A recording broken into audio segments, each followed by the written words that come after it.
The following program contains graphic material, including offensive language. Viewer discretion is advised. Where spectators were just watching everything go down, and a lot of people, including myself, were getting that, eyes filled with tears, that burning at the back of your throat, the coughing, and trying to run away from that. And moments after that happened, just less than half a block away, a brawl erupted, and people were just fighting in the middle of the street as all of this was going on.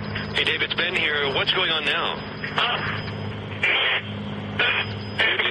Dave, we're losing your signal all of a sudden. Anna, can you hear me? Oh, there you go. Yep, go ahead. Well, I just was up on Howe Street where we watched a number of break out.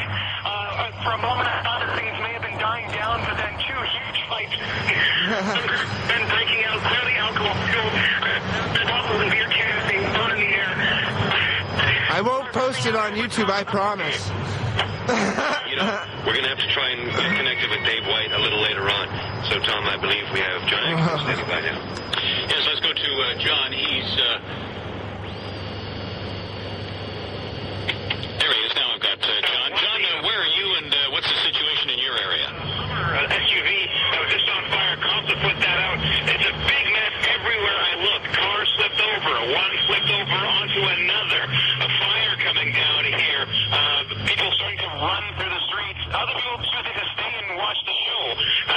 Quite the mess down here indeed.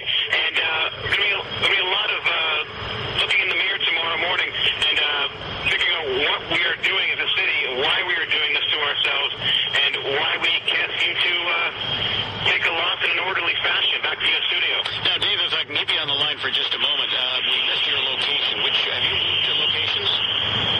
I think I'm at a parking lot on Robertson. I can't even tell at this point. It's the Parkwell parking lot.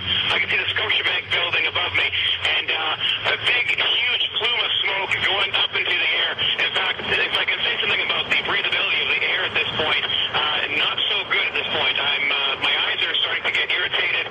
I'm having problems actually speaking because I'm clearing my throat every 3 seconds. And what else is there to say at this point?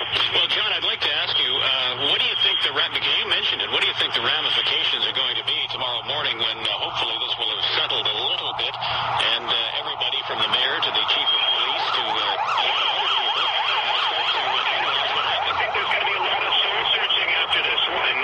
You guys were saying before that this looks worse than 1994, and on balance, I'd have to agree with you. And, we were coming into this saying that Vancouver has grown up as a city.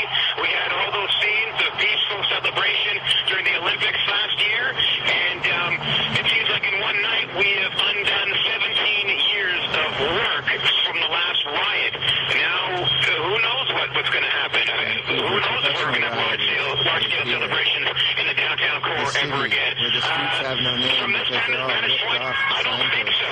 And it's hard to blame the city if we were going to stop doing that sort of thing.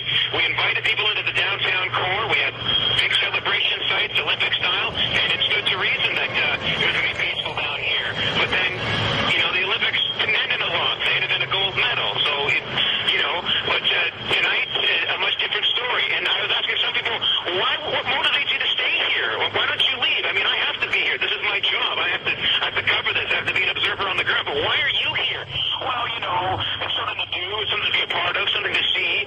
Well, you want to burn down your city? I mean, what kind of messed up attitude is that? And then some other people told me, some people who were too young for the 1994 Cup riot, they felt like they missed out on something.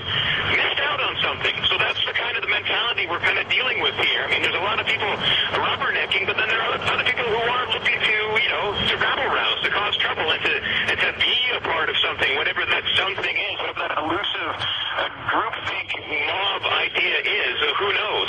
And just to finish off this portion of our interview with you, you mentioned the acidity, the smell. Just how dangerous is it health-wise for people down there right now? Well, I'm no doctor, Tom, but I wouldn't recommend people being down here for too much longer, and especially if what Kim Seal and Airborne in the Air Patrol was saying. It's true that the tear gas was being broken up momentarily, but even just the fires down here. I mean, I lost count. There's at least half a dozen. I mean, a couple of car fires around me. There's the fire everywhere in the city. I mean, everywhere in the downtown core, I should say. And make no mistake, that cannot be good to be breathing in for any length of time. So anyone down here, really, it's not all over the downtown. Get out of here. For those of us who are down here because we have to be, that's one thing. But if you're just down here to cause trouble, go do it somewhere else. There's really no sympathy for people who get caught into this thing if they can warrant at least to leave. I mean, that's a little editorializing on my part, but I mean, what can you even say about something like this? It's inexplicable. Yeah, exactly. Well, thank you, John, and we'll hear from you again tonight, I'm sure. Yeah. Now, we were talking with Kim Steele in the Air Patrol. Kim, are you there? Here. Now, I just saw that the cavalry has arrived. They're starting to. What does it look like from where you are? Can you see stairs? They've arrived, but I'll tell you, this crowd is not giving up easy. We've got another couple of vehicles that they flipped and set on fire on Seymour between Dunsmuir and Georgia now. So the other side of that parkade that is still blazing in P1 and P2 with all sorts of vehicles that are on fire, as well as there's still nobody over putting up those two police cruisers right across from the Sandman Hotel. Those are still blazing. Actually, it looks like one of them could be getting close to one of the trees that's just along the road right there. So that's just burning. Nobody's even there to even help put it out or monitor or anything else. Just people in that big parking lot standing there watching it. And every once in a while, I see somebody sort of running towards it, sort of adding something else to the fire. Just horrible people down here right now. They've got a number of closures set up. We've got the helicopters up in the air, and I do believe that they have started their cleanup now. They are not. They are still allowing you out of the downtown core on all of those Vancouver bridges. That's Burrard, Granville, and even Cambie. So if you're smart, you're going to get in your vehicle or start huffing it over there and get yourself out of the downtown core.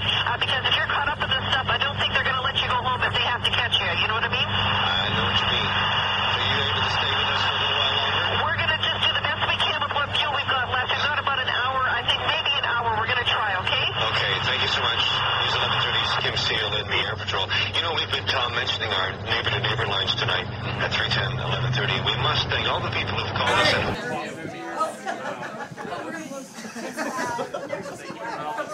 Let me do it for you. That guy.